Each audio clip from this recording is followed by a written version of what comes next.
दिलशाद नाम का एक नौजवान जो अपनी जिंदगी की भागदौड़ और कठिनाइयों में उलझा हुआ था, हर वक्त महसूस करता था कि उसके दिल को सुकून नहीं मिल रहा।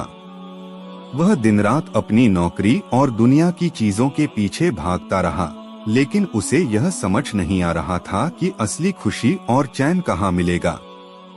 कहानी की शुरुआत। दिलशाद एक छोटे से गांव नूरपुर में रहता था। यह गांव अपनी सादगी और ईमानदार लोगों के लिए मशहूर था, लेकिन दिलशाद का दिल इस गांव की सादगी से दूर बड़ी बड़ी इमारतों और शहरी जिंदगी के ख्वाबों में खोया रहता। एक दिन जब वह अपने दोस्तों के साथ बैठा हुआ था, उसके एक करीबी दोस्त रिजवान ने कहा, भाई तुझे सुकून चाहिए तो मस्जिद आ जाया कर।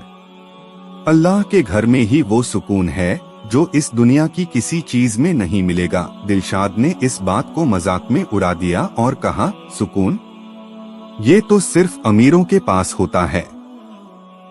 मस्जिद में बैठकर समय बर्बाद करना मेरे बस की बात नहीं। बदलाव की शुरुआत। एक दिन दिलशाद की जिंदगी ने ऐसा मोड़ लिया जिसने उसे झकझोर कर रख दिया।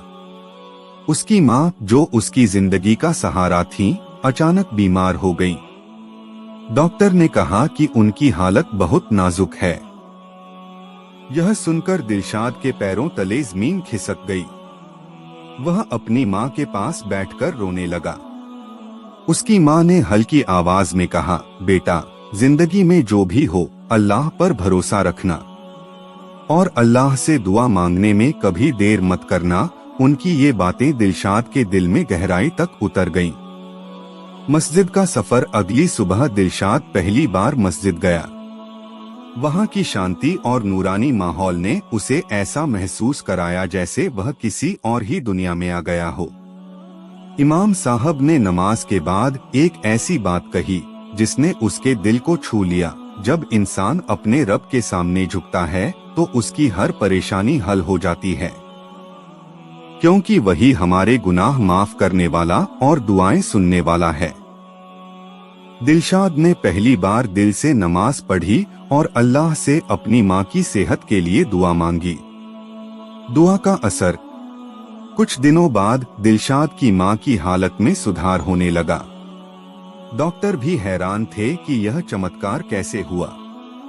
दिलशाद को अब यकीन हो गया कि उसकी माँ की सेहत में सुधार अल्लाह की मेहरबानी से हुआ है। अब दिलशाद हर रोज मस्जिद जाने लगा। उसने न केवल अपनी जिंदगी को बदला, बल्कि दूसरों की मदद करना भी शुरू किया। वह गरीबों को खाना खिलाता, बच्चों को पढ़ाई में मदद करता और लोगों को नेक काम करने की प्रेरणा देता। संदेश। दिलशाद ने यह समझ लिया कि असली खुशी और सुकून केवल अल्लाह की इबादत और नेक कामों में है। उसने दुनिया की चमक धमक से दूर रहते हुए अपनी जिंदगी को अल्लाह की राह में लगा दिया। अंत। दिलशाद अब नूरपुर के लोगों के लिए एक मिसाल बन चुका था। लोग उससे प्रेरणा लेते और अल्लाह की राह पर चलने का वादा करते। उसकी कहानी हमें यह सिखाती है कि अगर हम अल्लाह पर भरोसा करें और नेक काम करें तो हमारी जिंदगी में रोशनी ही रोशनी होगी। ईमान की रोशनी हमें यह बताती है कि सच्चा सुकून केवल अल्लाह की इबादत और उसकी राह पर चलने में है।